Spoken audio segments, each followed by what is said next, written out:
พี่น้องคะตัวนี้เตรียมแกะถั่วดินนะคะ เตรียมแกะถั่วลิสงไว้ปลูกค่ะทุกคนนี่ได้1 กะละมังแล้วตัวนี้เป็นพันธุ์สีชมพูนะคะสีชมพูเข้มค่ะพี่น้องคะตัวนี้เฮาไว้ถ้าปลูกแล้วก็เอาไปขายเองอีก1 อาชีพนะพี่น้องที่ป้าจอยอยากให้พี่น้องของเฮาได้ปลูกกัน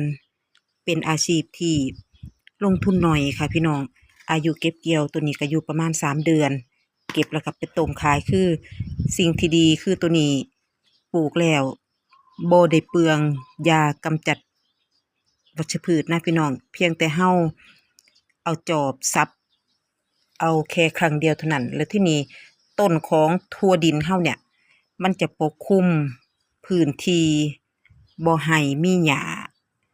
จนตลอดอายุถึง3 เดือนนะคะกำจัดวัชพืชแค่ครั้งเดียวเท่านั้นค่ะ